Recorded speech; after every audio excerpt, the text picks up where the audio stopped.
नमस्कार। यह आकाशवाणी है। अभी आप मनोज कुमार शर्मा से समाचार सुनेंगे।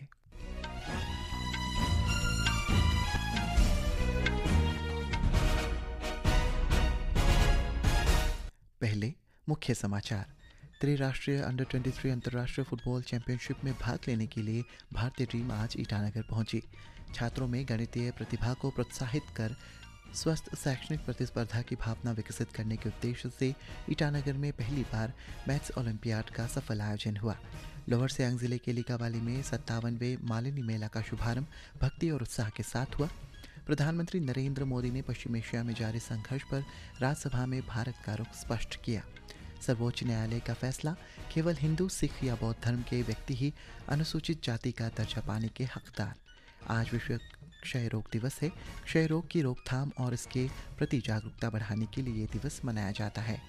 असम, केरलम और पुदुचेरी में विधानसभा चुनाव के लिए नामांकन पत्रों की जांच जारी। अमेरिका के राष्ट्रपति डोनाल्ड ट्रंप के ईरान में अस्थायी रूप से हमलों पर रोक लगाने की घोषणा के बावजूद लेबनान में इजरायल के हमले जारी। और कोलंबिया सैन्य विमान दुर्घटना में 66 लोगों की मौत, बचाव अभियान जारी। अब समाचार विस्तार से। प्रधानमंत्री नरेंद्र मोदी ने पश्चिम एशिया में क्षेत्र में शांति बहाल करने के लिए संवाद और कूटनीति का समर्थन किया। पश्चिम एशिया में जारी संघर्ष और इस पर भारत का रुख स्पष्ट करते हुए प्रधानमंत्री ने राज्यसभा में कहा है कि भारत ने तनाव कम करने और हॉर्मुज़ जलडमरू मध्य को फिर से खोलने का मुद्दा उठाया है। उन्होंने कहा है कि पश्चिम एशिया में जारी संघर्ष 3 सप्ताह से अधिक समय से चल रहा है और इसने विश्व भर में गंभीर ऊर्जा संकट पैदा कर दी है। श्री मोदी ने कहा कि भारत के लिए भी यह स्थिति चिंता का विषय है, क्योंकि संघर्ष के कारण व्यापार मार्ग प्रभावित हो रहे हैं।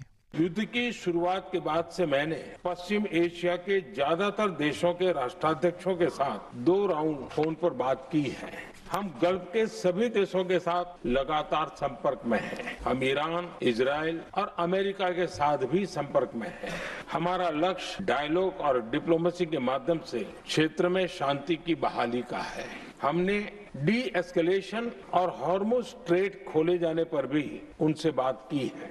कमर्शियल जहाजों पर हमला और हॉर्मुज़ स्ट्रेट जैसे अंतर्राष्ट्रीय जलमार्ग में रुकावट अस्वीकार्य है।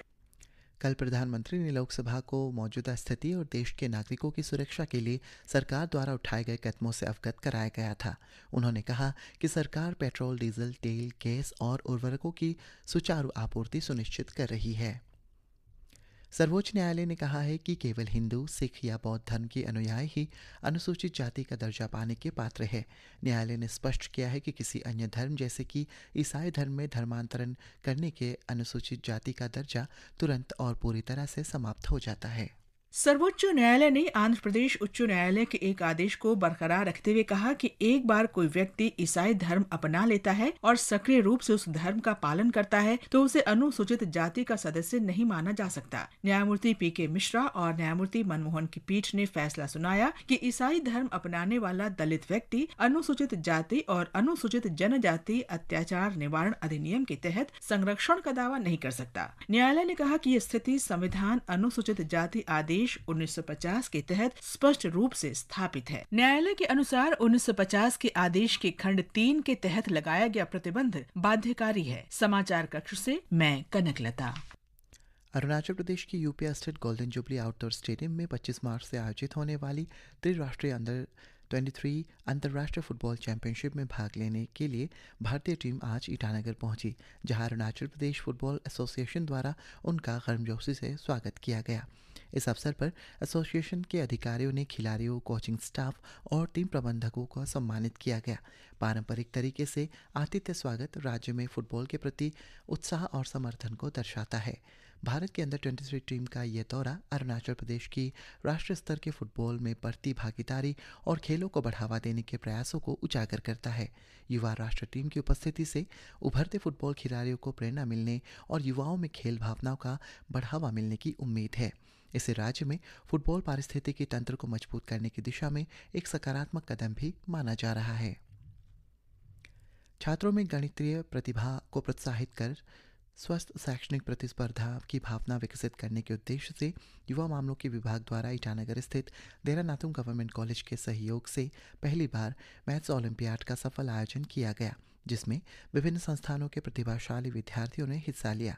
इस अवसर पर दोईमुख स्थित राजीव गांधी विश्वविद्यालय के थुप्तेन एतोन ने उत्कृष्ट विश्लेषणात्मक और समस्या समाधान क्षमता का प्रदर्शन करते हुए प्रथम स्थान प्राप्त किया। वहीं निर्जुली के north eastern regional institute of science and technology के गामा दोदुम ग्यामर प्रथम उपविजेता रहे, जबकि ईटानगर स्थित एलिजर इंग्लिश स्कूल के मार्तो न्योदू द्वितीय उपविजेता के रूप में उभरे हैं। लोअर सियांग जिले के लिकाबाली में 57वें मालिनी मेला का शुभारंभ सोमवार से भक्ति और उत्साह के साथ हुआ। कार्यक्रम का उद्घाटन अरुणाचल प्रदेश विधानसभा के उपाध्यक्ष कार्दोनी क्योर द्वारा दीप प्रज्वलन के साथ किया गया। अपने संबोधन में उन्होंने राज्य की सांस्कृतिक धरोहर के संरक्षण और विकास के महत्व पर जोर दिया। उद्घाटन सत्र से पूर्व सभी गणमान्य व्यक्तियों द्वारा पवित्र मालिनी मंदिर के दर्शन कर पूजा अर्चना की और 5 दिवसीय उत्सव की सफल एवं विश्व शांति की कामना की। आज विश्व क्षय रोग दिवस है। क्षय रोग की रोकथाम और उसके प्रति जागरूकता बढ़ाने के लिए ये दिवस मनाया जाता है। डॉक्टरों, वैज्ञानिकों और शोधकर्ताओं ने क्षय रोग के खिलाफ शुरुआती उपचार के महत्व का उल्लेख किया। अमेरिका के राष्ट्रपति डोनाल्ड ट्रंप के ईरान में अस्थायी रूप से हमलों पर रोक लगाने की घोषणा के बावजूद लेबनान में इसराइल के हमले जारी हैं। आज तड़के बेरूत से लगभग 10 किलोमीटर दक्षिण पूर्व में बेशामोन में एक आवासीय इमारत पर हवाई हमले में 2 लोगों के मारे जाने की खबर है और 5 लोग घायल हुए हैं।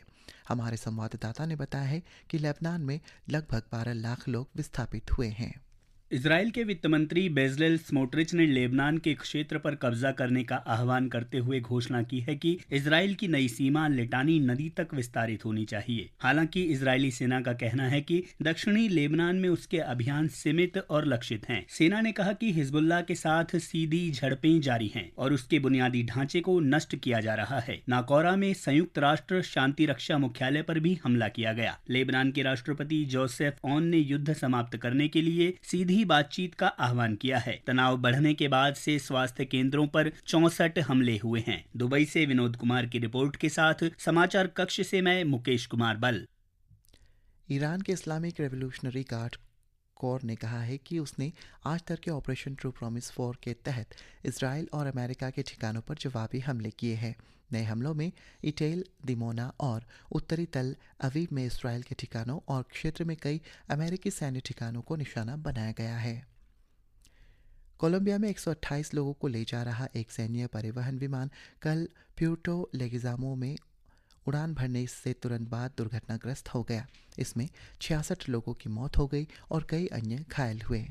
जनरल ह्यूगो अलेजांद्रो लोपेज बारेटो ने बताया कि विमान में 128 लोग सवार थे। इनमें सेना के 115 जवान, चालक दल के 11 सदस्य और राष्ट्रीय पुलिस के 2 जवान शामिल थे। बारेटो ने बताया कि 57 लोगों को सुरक्षित निकाल लिया गया है। उन्होंने बताया कि 4 सैन्यकर्मी अभी भी लापता है। रक्षा मंत्री पेड्रो सांचेज ने सोशल मीडिया पोस्ट में कहा कि कल दुर्घटनाग्रस्त हुआ विमान पुटुमायो के एक अन्य शहर में सैनिकों को ले जा रहा था। समाचार कक्ष से वैष्णवी। असम, केरलम और पुदुचेरी विधानसभा चुनाव के लिए नामांकन पत्रों की जांच जारी हो है। बृहस्पतिवार तक नाम वापस लिए जा सकते हैं। 2 राज्यों और एक केंद्र शासित प्रदेश में एक ही चरण में 9 अप्रैल को मतदान होना है।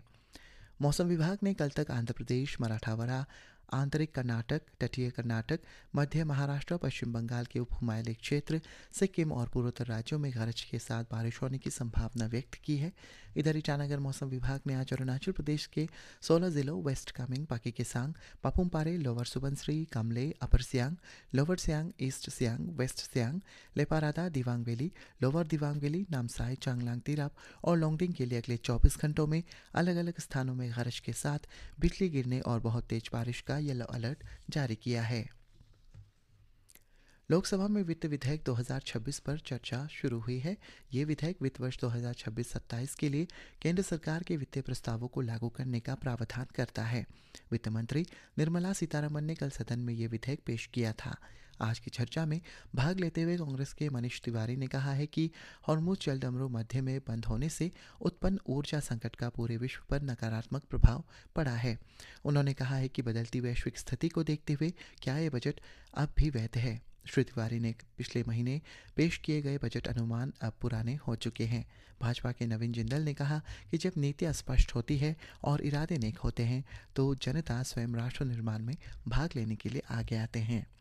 इसी के साथ ये समाचार बुलेटिन समाप्त हुआ। नमस्कार।